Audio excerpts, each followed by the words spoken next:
paz de Jesus. Nós estamos aqui hoje com o programa Pregar para Deus Avivar, com o tema Crescer na Graça. E quem irá pregar para nós é o nosso fundador, Eduardo Badu. A paz de Jesus, meu irmão, minha irmã, é com muita alegria que nós estamos aqui novamente no programa Pregar para Deus Avivar, em preparação ao congresso que será realizado do dia 13 ao dia 5 de agosto de 2018. E hoje nós iremos trabalhar a temática Crescer na Graça. Vai dizer a palavra de Deus em Lucas capítulo 2, versículo 52, que Jesus crescia em estatura, em conhecimento e em graça. É isso que Deus quer para nós que fizemos esse itinerário formativo, que trabalhamos a proposta do encontro pessoal e verdadeiro com Jesus, a proposta de sermos amados por Ele, sentimos pertença de um Deus que tem exclusividade sobre a nossa vida, que derramou o seu amor sobre nós e que fez com que nós fôssemos filhos e filhos amados. Nós também vimos a proposta de que Deus trazia para nós, de nós assumirmos como único e suficiente Senhor de nossas vidas, para que também pudéssemos abarcar a salvação que vem dEle, a qual nós rompemos com a aliança, nós ferimos a intimidade com Deus, mas Deus nos doou o seu Filho unigênito, que morreu na cruz por amor a cada um de nós e resgatou a nossa dignidade, resgatou a nossa pertença de sermos filhos e filhos amados de Deus. Como nós vimos também, serás inteiramente do Senhor teu Deus, que pedia a cada um de nós de rompermos com as obras das trevas, de tudo aquilo que contrapunha a vontade de Deus e se fôssemos de fato do Senhor, não somente nós, mas toda a nossa casa, toda a nossa família. E durante esse caminho nós fomos vendo também que havia uma promessa do Pai, que é o Espírito Santo, que Jesus dizia: é muito apropriado que eu vá para o Pai, para que o outro Paráclito venha. Ele vos recordará toda a verdade, ele vos convencerá acerca do pecado, da justiça e do juízo. Depois nós vimos também que essa promessa do Pai, que é o Espírito Santo, é para mim, é para ti, e que nós precisamos tomar posse disso. E por fim, vimos também a efusão do Espírito Santo, batimos no Espírito Santo, na qual de forma concreta fizemos essa experiência com esse Deus que nos ama. E hoje o Senhor nos convida a mantermos a graça salvífica dele em nossas vidas, sem deixarmos esmorecer, sem cairmos no arrefecimento, no esfriamento, mas que possamos de fato manter a chama viva do amor de Deus que um dia foi derramado sobre o nosso coração. Badu, como que eu faço para crescer na graça? Como que eu faço para sustentar esse fogo? Como que eu faço para permanecer na perseverança? Arrependimento, quebrantamento.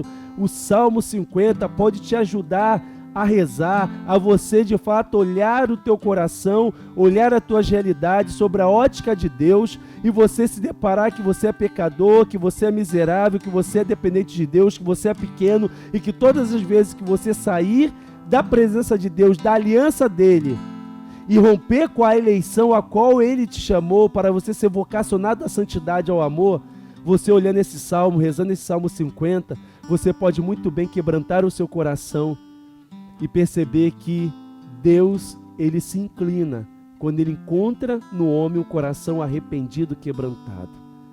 E aí você, por meio do arrependimento, você retorna à aliança e sela esse retorno com o sacramento da confissão. Se você de fato, meu irmão, minha irmã, deseja manter uma vida unida a Deus, queira perseverar e crescer no seu ministério, crescer na sua caminhada, porque muitas pessoas falam assim: caramba, eu já estou 10 anos na igreja, já estou caminhando e não cresço.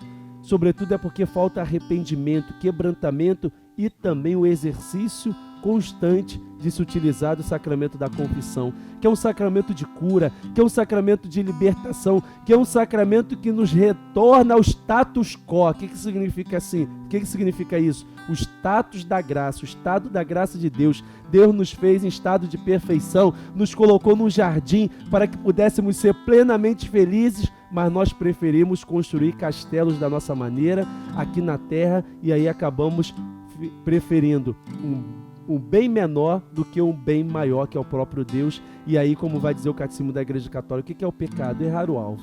E aí, em vez de nós acertarmos o alvo, nós erramos o alvo, e uma forma de nós voltarmos é pela confissão. E Deus também nos convida a buscarmos depois dessa confissão, o sacramento da Eucaristia. O sacramento da Eucaristia é o ápice da vida cristã. O sacramento da Eucaristia nos vai dizer também os documentos da igreja que é a fonte e a eficácia de toda uma evangelização. Se eu quero evangelizar, eu preciso ter uma vida de Eucaristia, de comunhão, de intimidade com Deus. Meus irmãos, pense comigo, Jesus é o Emanuel, Deus conosco. Jesus é o Immanuel, Deus em nós. Jesus é aquele que vai dizer o Apocalipse capítulo 2, quando vai falar da igreja de Éfeso, que ele caminha no meio dos candelabros. E segundo a própria Sagrada Escritura vai dizer que o candelabro que Jesus passeia é a igreja. Ou seja, Jesus está passeando no nosso meio. Ele está o quê? Diagnosticando as nossas necessidades, diagnosticando aquilo que nós precisamos. Ele também está acariciando a sua cabeça, te abraçando na sua dor, te consolando, te confortando. E nós precisamos entender que a igreja traz para nós, por excelência, uma eficácia tão grande, a presença real de Jesus por meio da Eucaristia. Na Eucaristia eu recebo Jesus em seu corpo, sangue, alma e divindade. Meus irmãos, pelo menos aos domingos, nós precisamos comungar o corpo de Cristo. Fazer com que o corpo de Cristo se transforme totalmente as nossas vidas, e a nossa carne se transforme na carne de Cristo, o nosso sangue se transforme no sangue de Cristo, a nossa alma se transforme na alma de Cristo. Que beleza, que comunhão! Nós somos abraçados pelo amor, nós somos abraçados por Deus que nos ama. E aí Deus também nos convida a mantermos o fogo, a oração pessoal. Vida de oração pessoal. Entra no teu quarto, no secreto. Ora o Pai que vê em oculto, e o Pai te recompensará. Chore no seu quarto. Cante no seu quarto. Grite no seu quarto se for necessário, mas não deixa de se ajoelhar para ouvir aquilo que Deus quer.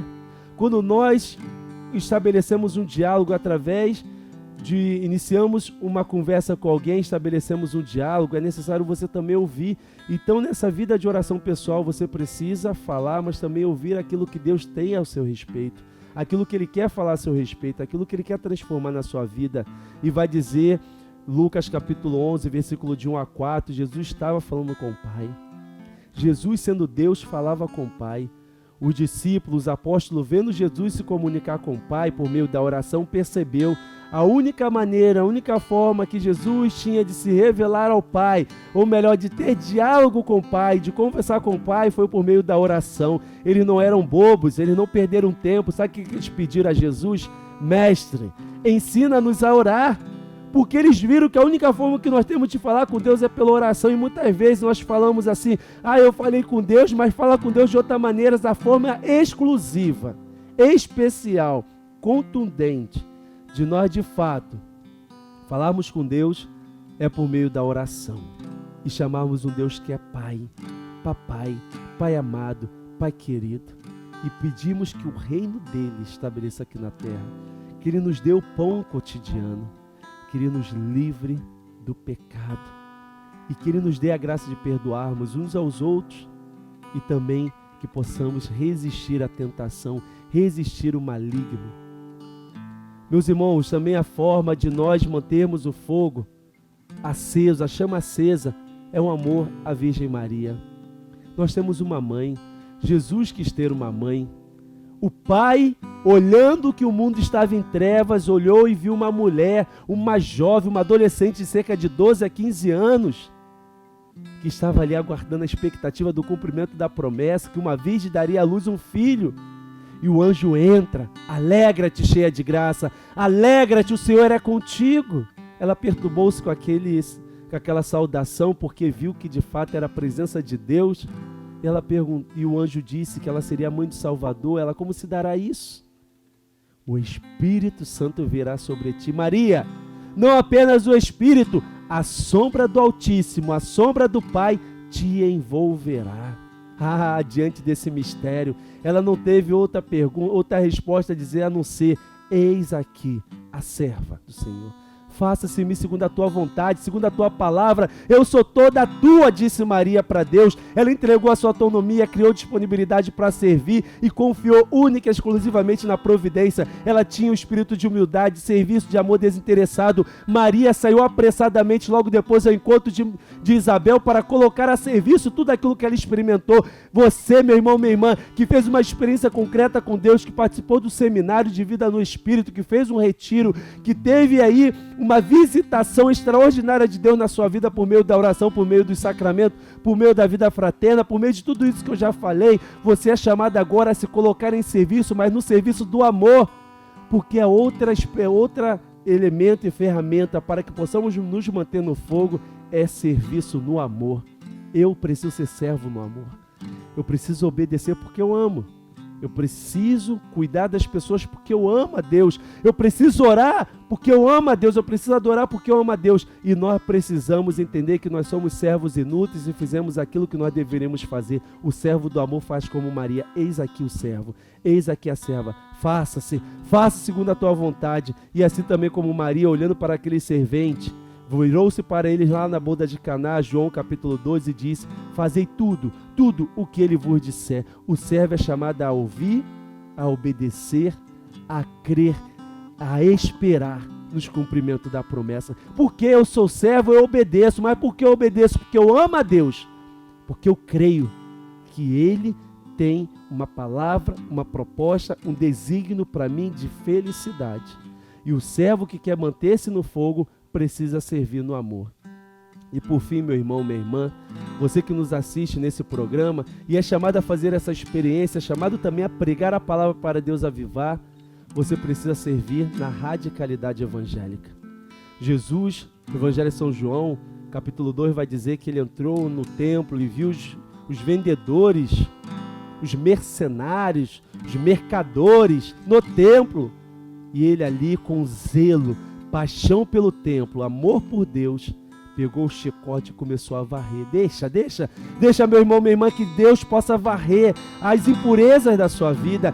Deixa Ele pegar o chicote, se for necessário. Senhor, me deixe chicotada como deste chicotada aquele mercenário, se perceberes que eu não estou no seu caminho, que eu não estou vivendo na radicalidade evangélica. E nós precisamos dar exemplo do nosso baluarte São Francisco de Assis, a vivermos a radicalidade do evangelho, vivemos o evangelho na integralidade, de debruçarmos o evangelho e falar: Senhor, aquilo que tu falas comigo hoje é isso que eu vou colocar em prática. Como ele vai dizer de forma especial no dia de hoje, dia 19 de julho de 2018, a qual nós estamos gravando esse programa. Ele vai dizer: vinde a mim, vós todos que estáis cansados e sobrecarregados, sobre o peso do vosso fardo, e eu vos aliviarei. Aleluia! Deus tem um fardo leve, suave, um jugo suave, um fardo leve. Meu irmão, minha irmã, se você está andando aí, ó, você está andando aí assim, ó, capengando, levante a cabeça, olha para o céu, porque o Salmo 120 vai dizer: é de lá que vem o meu auxílio, é de lá que vem o meu socorro. Olhe para os montes, Ele carrega o fardo contigo, Ele carrega o jugo contigo, porque o melhor, Ele não só carrega, como Ele já o carregou, como Ele já o fez, morrendo por mim, morrendo por ti, para dizer que te ama, para dizer que me ama. Então nós não temos direito de romper a aliança, nós não temos direito de sair desse fogo. Nós precisamos ser plenamente felizes em Deus, e nós precisamos ser católico, cristão. Então, meu irmão, não ande mais curvado, minha irmã, não ande mais curvada, levante a cabeça, erga-te e olhe para o céu, olhe para o foco, porque Deus tem promessas grandiosas para a sua vida. E creia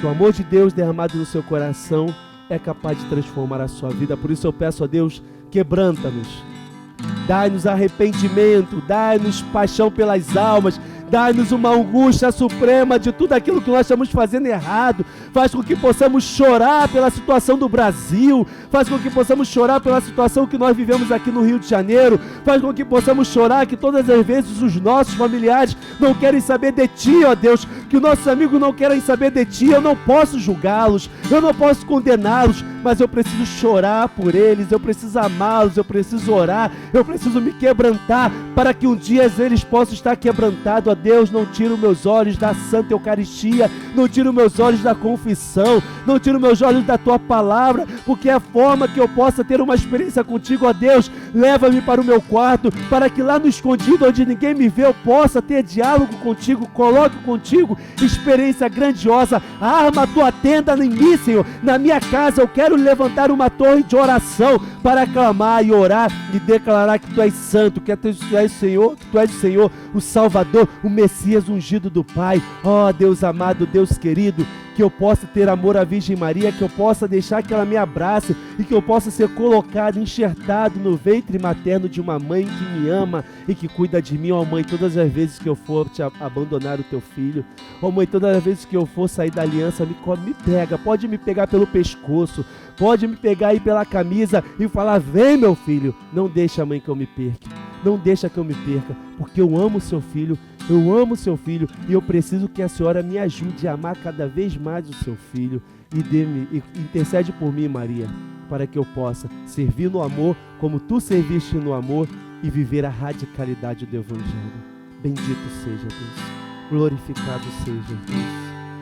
E Ele espera por mim. Aleluia, Deus! E Ele espera por mim.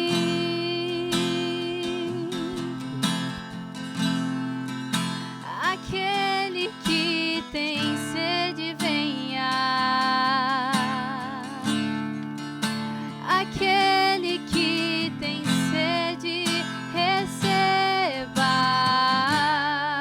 E Ele espera por mim. E Ele espera por ti.